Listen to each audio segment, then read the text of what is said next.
Kanpur police के BJP नेता को हिरासत में लिए जाने को लेकर पार्टी कार्यकर्ताओं में आक्रोश है। इसी के चलते कार्यकर्ताओं ने चकेरी थाने पहुंचकर प्रदर्शन किया। इस दौरान उन्होंने चकेरी इंस्पेक्टर के खिलाफ जमकर नारेबाजी की। दरअसल बीजेपी नेता पर आरोप है कि चकेरी थाना क्षेत्र में ओवरटेक के विवाद में उन्होंने कार सवार सॉफ्टवेयर इंजीनियर और उसके 2 दोस्तों को पीट दिया, जिसके बाद पुलिस ने सीसीटीवी फुटेज के आधार पर बीजेपी नेता को हिरासत में ले लिया। बात यह है कि हमारे कार्यकर्ता हैं, युवा मोर्चा के उपाध्यक्ष हैं जिले के, और प्रखर श्रीवास्तव हैं। तो वो परसों वाले दिन रात में अपनी फैमिली के साथ शादी से आ रहे थे, तो कैंट में एक गाड़ी ने ओवरटेक करने के प्रयास में इनके गाड़ी में टक्कर मार दी, और उसी में चूँकि इनके साथ फैमिली थी तो कुछ कहा सुनी हुई और ये अपने घर चले गए।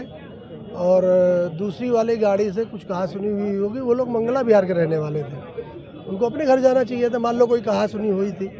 तो उसके बाद जब प्रखर श्रीवास्तव अपने घर पे आ गए, अपने घर के चौराहे पर एक पान की दुकान पे जो भी खड़े होके वहाँ पर पानी वानी पी रहे थे, तो दूसरी जो पार्टी है वो लोग वहाँ से आए और सीधा आके उनके ऊपर आक्रमण कर दिया, हमला कर दिया, सरियों से हमला कर दिया, मारपीट करी। तो वहाँ की जो आम जनता थी उन्होंने किसी तरह उनको बचाया, और उसके बाद हमारे जो कार्यकर्ता हैं वो थाने आए। थाने में उन्होंने एफआईआर करने के लिए यहाँ पर एप्लीकेशन दिया कि मेरे ऊपर हमला हुआ है, और मेरे साथ उसके बाद तो दूसरी पार्टी भी यहाँ पे आई। ठीक है, दूसरी पार्टी भी आई, तो दोनों पार्टियों का पुलिस ने डॉक्टरी के लिए परसों की रात में भेज दिया। फिर उसके बाद दूसरे दिन जब उनका नशा उतरा दूसरी पार्टी का, तो उन्होंने कहा कि भाई हम लोग आपस के ही हैं, अब कोई ऐसा लड़ाई झगड़ा नहीं हुआ, हम लोग कंप्रोमाइज़ कर लेते हैं। तो कल शाम को 5 बजे इस थाने में बैठकर दोनों पार्टियों ने कंप्रोमाइज़ कर लिया, लड़ाई झगड़े कंप्रोमाइज़ कर लिया।